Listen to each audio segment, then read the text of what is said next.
नमस्कार। आज हम डिस्कस करेंगे हिमाचल प्रदेश जीके के इंपॉर्टेंट क्वेश्चन। देखिए, हिमाचल प्रदेश जीके के इंपॉर्टेंट क्वेश्चन डिस्कस करेंगे। हर एक question exam point of view से इंपॉर्टेंट है और डेफिनेटली आने वाले एग्जाम्स में आपकी हेल्प करेगा, जैसे कि पहले भी करता रहा है। तो क्वेश्चन नंबर 1 से डिस्कशन को स्टार्ट करेंगे। बोलते हैं, in which year was administrative reform unit set up in Himachal Pradesh. तो बोलते हैं कि हिमाचल प्रदेश में एक प्रशासनिक सुधार इकाई की स्थापना की गई थी। इसकी स्थापना जो था वो कौन से ईयर में की गई थी? हिमाचल प्रदेश में ये जो प्रशासनिक सुधार इकाई की स्थापना की गई थी ये 1964 में की गई थी। ऑप्शन बी जो है वो सही आंसर हो जाएगा। अच्छा, 1964 में की गई थी, सही बात है, परंतु यहाँ से कुछ डिटेल में जान लेते हैं। 1948 में क्या होता है? हिमाचल प्रदेश का जन्म होता है। 30 छोटी बड़ी रियासतों को मिलाकर हिमाचल प्रदेश का जन्म होता है। 1951 में इसी हिमाचल को जो है वो पार्ट सी का स्टेटस जो है वो दे दिया जाता है। अब पार्ट सी का स्टेट ये बन जाता है। उसके बाद क्या होता है? उसके बाद चीफ कमिश्नर प्रोविंस तो ये था ही पहले ही, परंतु चीफ कमिश्नर प्रोविंस को रिप्लेस कर दिया जाता है लेफ्टिनेंट गवर्नर से।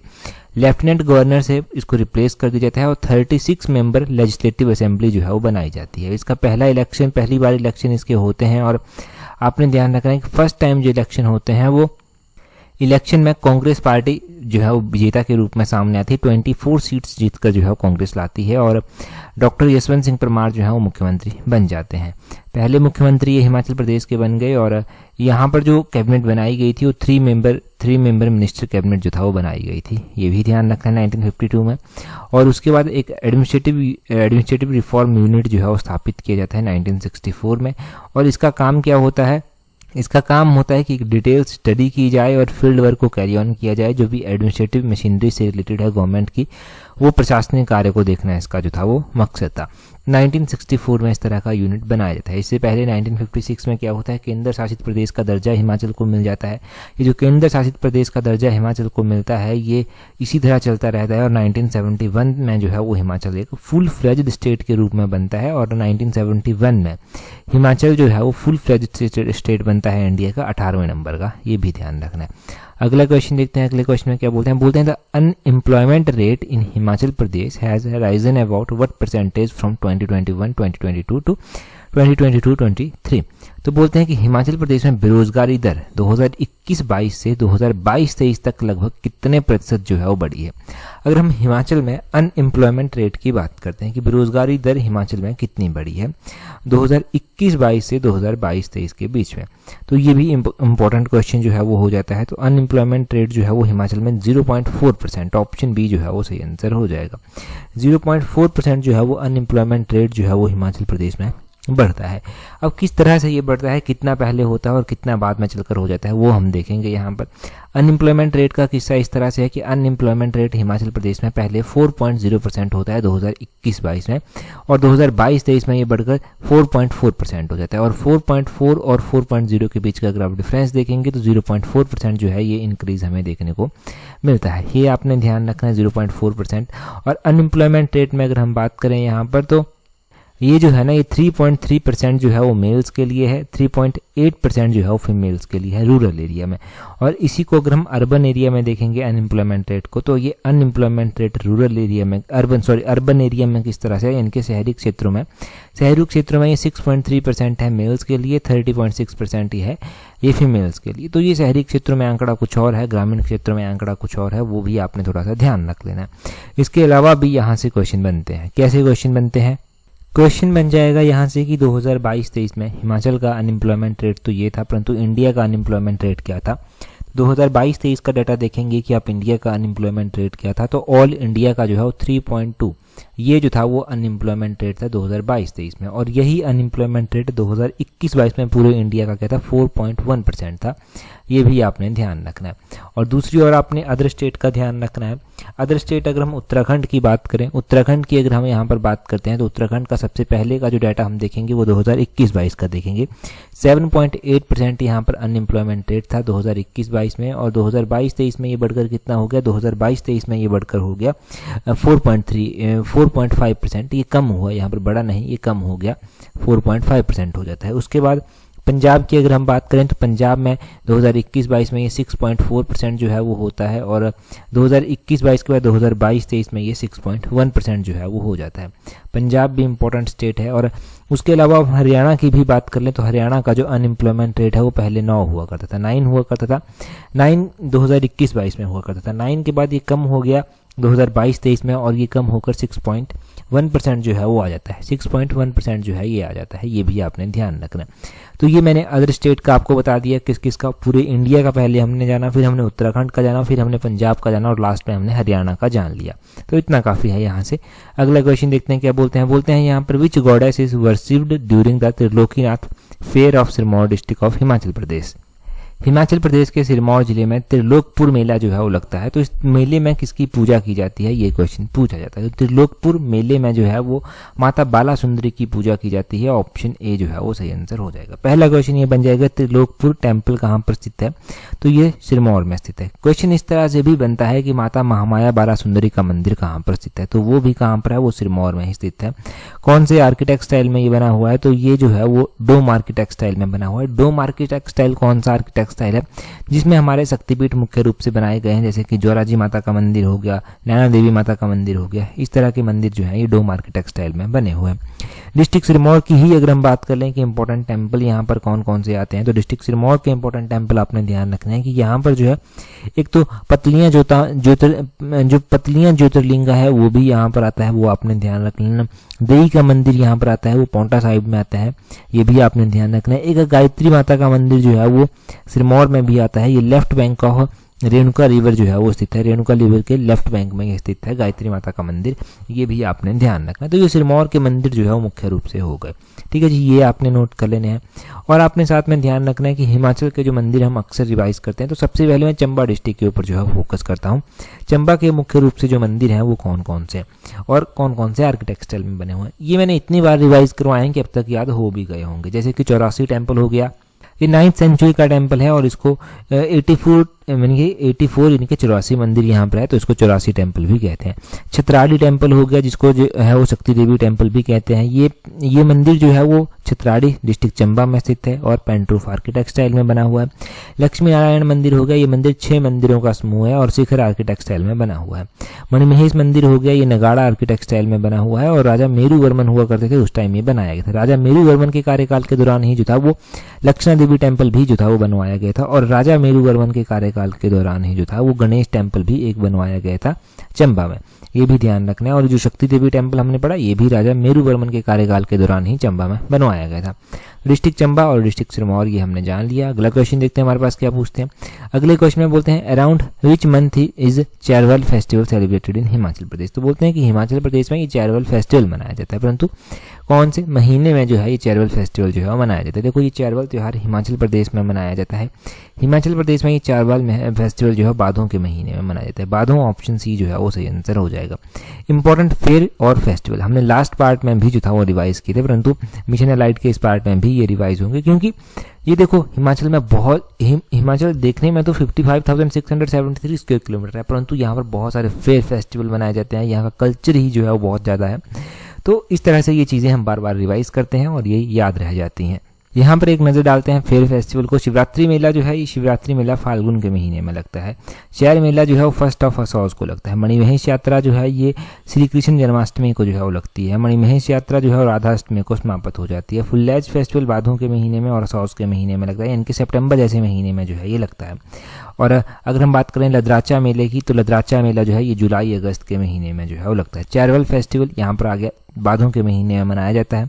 मिंजर मेले की अगर हम बात करें, 2nd संडे ऑफ सावन मंथ को ये मनाया जाता है और 3rd संडे ऑफ सावन मंथ तक ये चलता है। सूही मेला जो है वो 15 ऑफ चैत को स्टार्ट होता है, 1 ऑफ बैसाख को समाप्त हो जाता है, यानी कि लगभग अप्रैल महीने में ये मेला जो है वो हो जाता है। रेणुका मेला, रेणुका लेक जो कि हिमाचल प्रदेश की सबसे बड़ी लार्जेस्ट जो है वो नेचुरल लेक आती है। ये लेक जो है वो यहाँ पर भी एक सिरमौर का मेला होता है, रेणुका माता का मेला। ये दिवाली के 10 दिन बाद लगता है। इसको इंटरनेशनल मेला 2011 में घोषित किया गया। वरलाज फेस्टिवल जो है ये सोलन और बिलासपुर के क्षेत्रों में मनाया जाता है और ये दिवाली के 2 दिन बाद मनाया जाता है। वैसे ही पत्थर का खेल मेला है, ये भी दिवाली के 2 दिन बाद ही मनाया जाता है। धामी हलोग में जो है ये मेला मनाया जाता है। बिशु हो गया, बेशावा हो गया, बैसाखी हो गया। विशु, बेशोवा, बैसाखी जो है ये जो है वो ज्येष्ठ के महीने में सेलिब्रेट किए जाते हैं। और नौली में फेयर हो गया, ये मंडी में मनाया जाता है। काहिका फेयर हो गया, ये कुल्लू में होता है। शोभी यात्रा हो गया, श्री नारायण देवी से संबंधित है। और घंटाल फेस्टिवल हो गया, ये जो है लाहौल में मनाया जाता है, जून के महीने में मनाया जाता है। थॉन फेस्टिवल लाहौल में मनाया जाता है, अप्रैल के महीने में जो है वो मनाया जाता है। तो ये इंपॉर्टेंट फेयर फेस्टिवल हमने यहाँ से रिवाइज कर लिए। कुछ नहीं, ये 5-10 बार की कहानी है, ऐसे ही हम रिवाइज करेंगे और ये टिप्स पर याद हो जाएंगे आपको। ये कोई बहुत बड़ी बात नहीं है इतने याद रखना, ठीक है जी। देखो चीज़ें क्या होती हैं ना, जीके तो ऐसी है ना कि इसको समझेंगे भी कैसे। कुछ पोर्शन समझा जाता है और कुछ पोर्शन रटना ही पड़ता है, तो ये रटने वाला पोर्शन है। कहीं ना कहीं पर लिंक करेंगे, कहीं ना कहीं पर रटेंगे और एग्ज़ाम क्रैक ऐसे ही होगा और फाइनल मेरिट लिस्ट में नाम भी ऐसे ही आएगा। अगला क्वेश्चन देखते हैं क्या बोलते हैं। बोलते हैं which river separate Sirmaur from Jaunsar. तो बोलते हैं कि कौन सी नदी ऐसी है जो सिरमौर को जौनसार से जो है वो अलग करती है। जौनसार किसी टाइम सिरमौर का ही एक भाग हुआ करता था, परंतु बोलते हैं कि कौन सी नदी जो है वो सिरमौर को जौनसार से अलग करती है। तो टॉन्स नदी ऐसी है। टॉन्स ऑप्शन ए जो है वो सही आंसर हो जाएगा। ये वही टॉन्स नदी है जो कि यमुना की सहायक नदी जो है वो बनती है। यमुना की ये इंपॉर्टेंट सहायक नदी जो है वो है। यमुना को ये कहाँ पर ज्वाइन करती है, तो यमुना को ये कालसी नामक स्थान पर जो है वो ज्वाइन कर जाती है। ये जो है ना बनती कैसे है, पहले रूपिन और सुपिन दो नदियां होती हैं जो आपस में मिलती हैं। रूपिन और सुपिन के मिलने से जो है ये बन जाती है। ये आपने ध्यान रखना है। और साथ में आपने ध्यान रखना है और आपने यहाँ से जो है गिरी नदी के बारे में याद रख लेना है, जो कि कुप्पर पीक से जो है वो निकलती है। कुप्पर पीक से ये निकलती है। जलाल नदी हो गया जो कि दराती रेंज से जो है वो निकलती है, उसके बारे में ध्यान रख लेना। बाटा के बारे में आपने ध्यान रख लेना। बाटा जो है ये इंपॉर्टेंट सहायक नदी है और आपने ध्यान रखना है कि ये कहाँ से निकलती है, तो ये दराती रेंज के आसपास कहीं से निकलती है। और आपने ध्यान रख लेना है कि ये जो है वो आगे चलकर जो है वो गिरी की सहायक नदी जो है वो बन जाती है। अभी एग्जाम में यमुना की ही एक सहायक नदी के बारे में पूछा गया था, पतसरी के बारे में पूछा गया था। पतसरी देखो ये बब्बर की सहायक नदी बनती है, ये आपने ध्यान रखना है। और ये निकलती कहाँ से है, ये जो है खड़ा पत्थर के नाम, खड़ा पत्थर जो कि शिमला में पड़ता है वहाँ से ये निकलती है। तो ये क्वेश्चन भी एग्जाम में पूछा गया, पतसरी। ये चीज़ें बार बार हम रिवाइज करते रहते हैं और एग्जाम में ये 2-2 नंबर लेकर आती हैं फिर, ठीक है जी। अभी तो लगता है कि ना बहुत ज़्यादा रिवाइज हो गया, परंतु रिवीजन करने का मतलब ये है कि चीज़ें तो आपने पढ़ रखी हैं तो बस साथ साथ में क्या करना है, इनको रिमाइंड करते रहना है, भूलनी नहीं चाहिए। अगले क्वेश्चन में बोलते हैं which of the following was an of sort of Tharoch princely state. ये भी थरोज एक रियासत हुआ करती थी, इनमें से कौन सी जो है वो थरोज की एक शाखा हुआ करती थी, ये पूछा गया है। Which of the following is an of sort of Tharoch princely state. अगर हम थरोज प्रिंसली स्टेट की बात करते हैं कि इनमें से कौन शाखा थी, तो ये जो ढाडी दिया गया है, ढाडी जो है वो थरोज की एक शाखा हुआ करती थी, ये आपने ध्यान रखना है। ढाडी जो है वो थरोज की एक उपशाखा हुआ करती थी, शाखा हुआ करती थी, ये ध्यान रखना है। तो पब्बर नदी के आसपास ही है ये जो पब्बर नदी अभी हम पढ़ रहे थे, उसी के आसपास ये घूमती है, वहीं पर है। और 15 अप्रैल 1948 को जब हिमाचल प्रदेश का गठन हुआ था तो ये जुब्बल तहसील जो कि महासू डिस्ट्रिक्ट में उस टाइम आती थी, उसका एक भाग जो था वो बन गई थी, ये ध्यान रखना है। अब हम बात करें यहाँ पर थरोज की बात हो रही है, तो थरोज का क्या स्टेटस था। थरोज देखो, थरोज पहले जो है वो पार्ट हुआ करता था सिरमौर का, ये आपने ध्यान रखना है। और फिर 1948 में इसका क्या स्टेटस था, 1 अप्रैल 1948 को थरोज को जो था वो मर्ज कर दिया गया चौपाल के साथ और हिमाचल का ही ये एक पार्ट जो था वो बन गया था। तो ये थरोज और ढाडी का जो था वो स्टेटस उस टाइम रहा था। ये इंपॉर्टेंट प्रिंसली स्टेट है हिमाचल के। अच्छा, अगर हम बात करते हैं यहाँ पर थरोज की, कि थरोज की स्थापना किसके द्वारा की गई थी, तो थरोज की स्थापना जो था वो किशन सिंह के द्वारा जो था वो की गई थी, ये आपने ध्यान रखना है। थरोज रियासत की स्थापना किसने की थी, किशन चंद के द्वारा जो था वो की गई थी। किशन सिंह भी इनको लिखा गया है, किशन सिंह के द्वारा इनकी स्थापना जो था वो की गई थी, ये आपने ध्यान रख लेना है। और तो इतना सब हमने जान लिया यहाँ से, बाकी इतना काफ़ी है। अगला क्वेश्चन देखते हैं हमारे पास क्या पूछा गया है नेक्स्ट क्वेश्चन में हमसे देखिए क्या पूछा गया है। उससे पहले अगर आप तैयारी कर रहे हैं पीजीटी की या फिर पेपर 1 की तैयारी कर रहे हैं तो आप टेस्ट सीरीज प्रैक्टिस कर सकते हैं। टेस्ट सीरीज का लिंक नीचे डिस्क्रिप्शन बॉक्स कमेंट बॉक्स में दिया गया है, वहाँ से अवेल कर सकते हैं। देखिए, टेस्ट सीरीज प्रैक्टिस करेंगे तो डेफिनेटली आप में परफेक्शन आएगी और परफेक्शन आने से कॉन्फिडेंस आएगा। तो उसी कॉन्फिडेंस के साथ जो है एग्जाम कैसा भी हो, आपको प्रैक्टिस और कॉन्फिडेंस ही ये चीज़ें ऐसी हैं जो एग्जाम क्रैक करने में हेल्प करेंगी। तो आप प्रैक्टिस कर सकते हैं अगर आप इंटरेस्टेड हैं, नीचे डिस्क्रिप्शन बॉक्स कमेंट बॉक्स में लिंक दिए गए हैं। अगले क्वेश्चन में देखिए क्या बोलते हैं which school did Amrita Shergil join in Shimla around 1924-25। तो अमृता शेरगिल जो था वो शिमला में इन्होंने एक स्कूल जो था वो ज्वाइन किया था, परंतु इस स्कूल का नाम पूछा गया है, ये आपने बताना है। अब देखो, अमृता शेरगिल की अगर हम बात करते हैं तो इम्पोर्टेंट पेंटर थी ये आपने ध्यान रखना है। और आपने साथ में क्या ध्यान रखना है कि ये हिमाचल प्रदेश के शिमला जिले से पढ़ी हुई हैं। शिमला के एक स्कूल जिसका नाम जीसस एंड मैरी है, वहाँ से ये पढ़ी हुई हैं। ऑप्शन बी सही आंसर है। हम पहले डिस्कस करते रहते हैं इन क्वेश्चंस को अलग अलग फॉर्म में। और ये 1924-25 में, ये 1924-25 में जो था वो यहाँ से पढ़ी थी, ये आपने ध्यान रखना है। और साथ में इनके बारे में और भी हम जानते हैं। इनका जन्म कहाँ पर हुआ था, इनका जन्म जो था वो हंगरी हंगरी में हुआ था। हंगरी की कैपिटल बुदापेस्ट में जो था वो इनका जन्म हुआ था, ये आपने ध्यान रखना है। 1913 में जो था वो इनका जन्म हुआ था, ये भी आपने ध्यान रखना है। साथ में आपने क्या ध्यान रखना है कि इनकी जो इंपॉर्टेंट पेंटिंग्स हैं वो कौन कौन सी हैं। इनकी इंपॉर्टेंट पेंटिंग्स जो है वो बहुत ही इंपॉर्टेंट है। स्कूल का तो पता चल गया कि कब कौन से ईयर में ये पढ़ी थी यहाँ पर, ठीक है जी। पेंटिंग्स की हम बात करते हैं कि इनकी पेंटिंग्स कौन कौन थी। तो इनके द्वारा जो लास्ट पेंटिंग जो था वो इनके द्वारा बनाई गई थी, वो कौन सी पेंटिंग थी और कहाँ पर बनाई गई थी। तो शिमला में ही लास्ट पेंटिंग बनाई गई थी, सहिष्णुता पेंटिंग थी वो। ये पेंटिंग एग्जाम में पूछी जाती है। मैंने बताया था थोड़ी पेन अभी हमारे पास पेन में थोड़ी सी दिक्कत आ रही है, परंतु जल्दी ही सॉल्व हो जाएगी। सहिष्णुता पेंटिंग मैं यहाँ पर लिख देता हूँ रफ सा, SIESTA। सहिष्णुता पेंटिंग थी इनकी, ये लास्ट पेंटिंग थी इनकी जो कि इन्होंने शिमला में ही जो था वो बनाई थी। 1937 के आसपास की ये बात है जब ये पेंटिंग बनाई गई थी।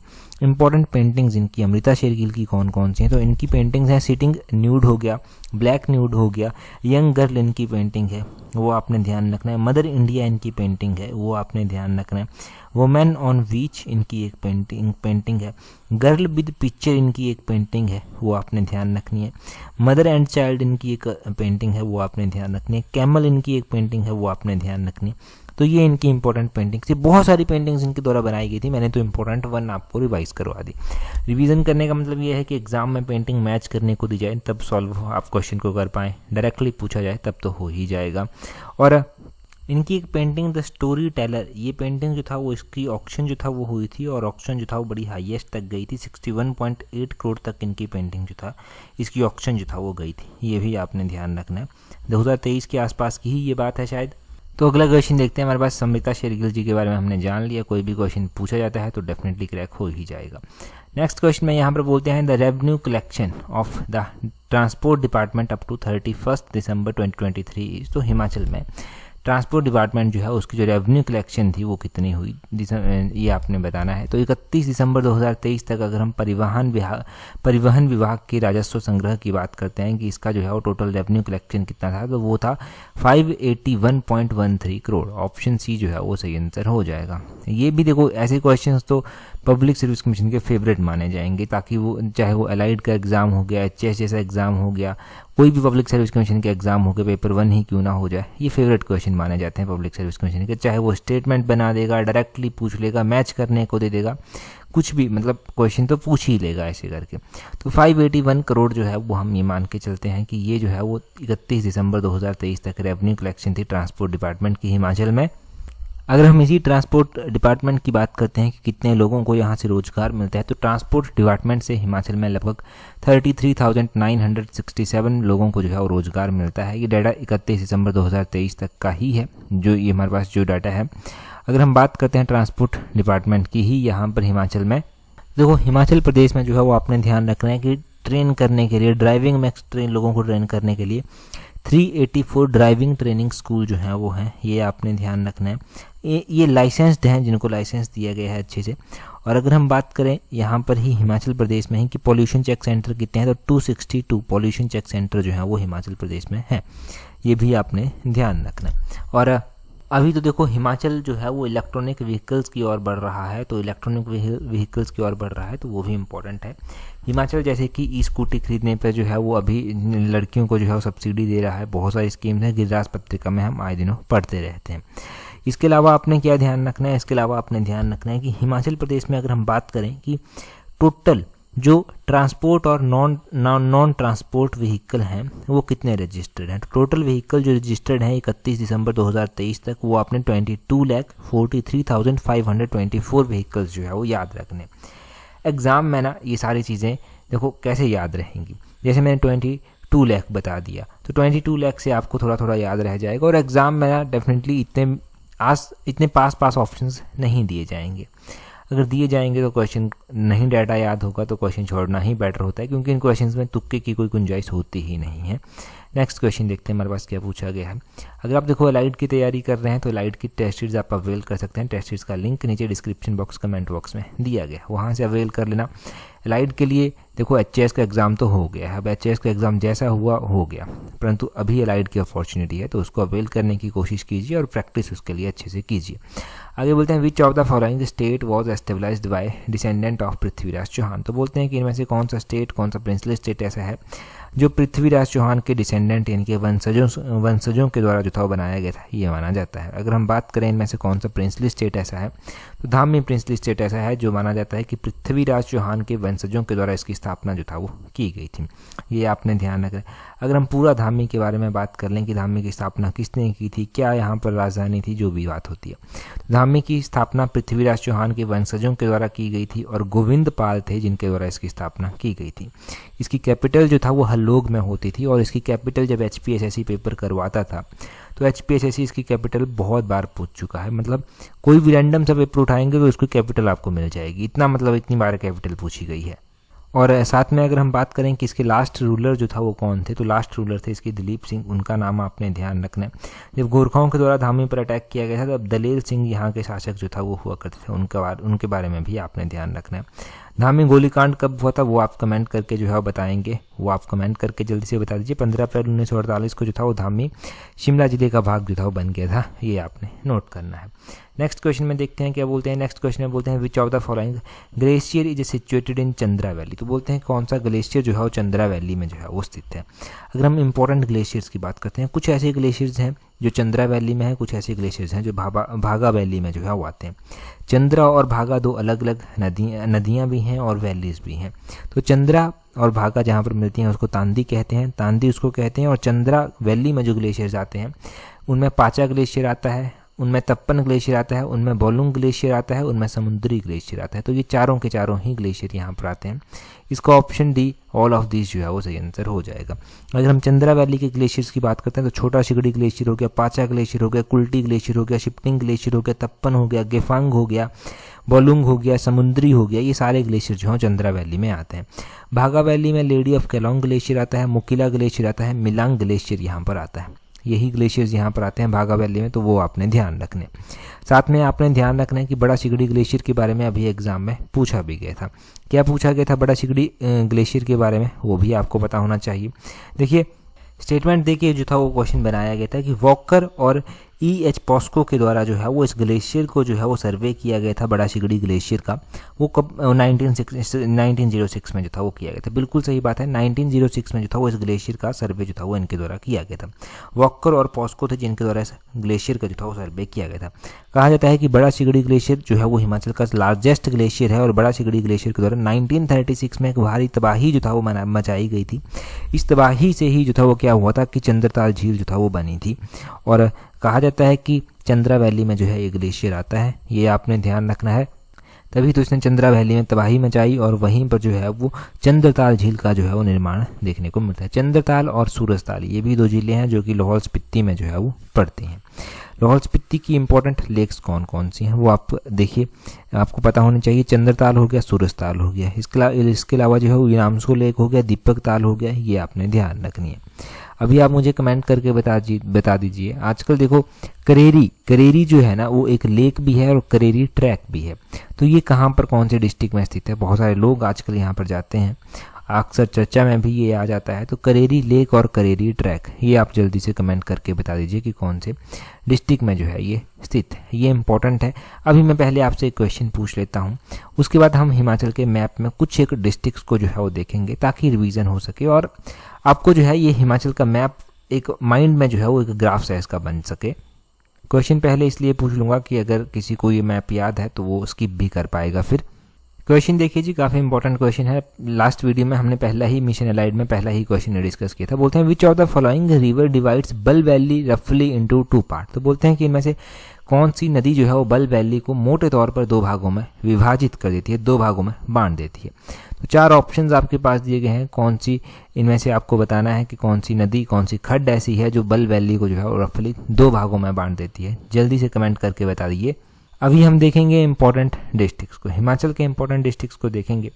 तो हम आज 3 डिस्ट्रिक्ट हिमाचल के देखेंगे जो मुख्य रूप से ट्राइबल डिस्ट्रिक्ट्स में आते हैं, जैसे कि चंबा हो गया, लाहौल स्पीति हो गया, किन्नौर हो गया। यहाँ पर देखिए ये है चंबा डिस्ट्रिक्ट। चंबा डिस्ट्रिक्ट जो है वो सिर्फ और सिर्फ हिमाचल के 2 ही जिलों के साथ बाउंड्री शेयर करता है, कांगड़ा और लाहौल स्पीति के साथ जो है ये बाउंड्री शेयर करता है। ये आपने ध्यान रखना है, चंबा सिर्फ और सिर्फ कांगड़ा और लाहौल स्पीति के साथ जो है वो बाउंड्री शेयर करता है। साथ में आपने ध्यान रखना है कि दूसरी ओर जम्मू कश्मीर जो है वो यहाँ पर लगता है, तो एक दर्रा है पादरी दर्रा। पादरी दर्रा चंबा को जो है वो जम्मू के साथ जो है वो जोड़ता है, तो ये भी आपने ध्यान रख लेना है इस दर्रे के बारे में। लाहौल स्पीति डिस्ट्रिक्ट है तो ये एक तो चंबा के साथ बाउंड्री शेयर करता है, दूसरा ये कांगड़ा के साथ भी बाउंड्री शेयर करता है, तीसरा ये कुल्लू के साथ भी जो है वो बाउंड्री शेयर करता है, चौथा ये किन्नौर के साथ भी जो है वो बाउंड्री शेयर करता है। ये आपने ध्यान रखना है। और लाहौल और स्पीति को जो दर्रे आपस में जोड़ते हैं या फिर यहाँ पर जो दर्रे स्थित हैं उसमें कुंजुम पास मुख्य रूप से आ जाता है, वो आपने ध्यान रखना है। और अब हम बात करते हैं किन्नौर जिले की। तो किन्नौर जिले एक तो शिमला के साथ बाउंड्री शेयर करता है, दूसरा ये कुल्लू के साथ भी थोड़ी सी बाउंड्री यहाँ पर लगाएगा, तीसरा ये लाहौल स्पीति के साथ जो है वो बाउंड्री शेयर करता है, काफ़ी बड़ी बाउंड्री लाहौल स्पीति के साथ शेयर करता है। और उसके बाद ये गढ़वाल साइड जो कि उत्तराखंड में पड़ता है, वहाँ पर जो है वो जाकर अलग अलग दर्रों के माध्यम से जुड़ जाता है, जैसे कि सिंकला दर्रा हो गया, बरुआ दर्रा हो गया, रुपिन घाटी दर्रा हो गया, लमखांगा दर्रा हो गया, बोरसा दर्रा हो गया, कामिलागा दर्रा हो गया, नालगौन दर्रा हो गया। ये सारे दर्रे हमने लिखित रूप में पढ़ रखे हैं। अभी तो हम सिर्फ एक ऐसे ही रिवाइज हो रहा है यहाँ से, तो यूँ भी आपने ध्यान रखना है कि ये 3 इंपॉर्टेंट डिस्ट्रिक्ट आज हमारे हो गए। इन 3 ही डिस्ट्रिक्ट्स को हम कवर करेंगे। अब आने वाले कल में हम 3 या 4 डिस्ट्रिक्ट अलग से उठा लेंगे, उनको भी कवर कर लेंगे। बाकी देखो, अगर आपने टेलीग्राम पर हमें ज्वाइन नहीं किया तो टेलीग्राम पर ज्वाइन करने के लिए अपने टेलीग्राम से इस तरह से सर्च करना @tallexam31, आपको हमारा टेलीग्राम चैनल मिल जाएगा। That's all for today. Thank you very much for watching and listening it very patiently.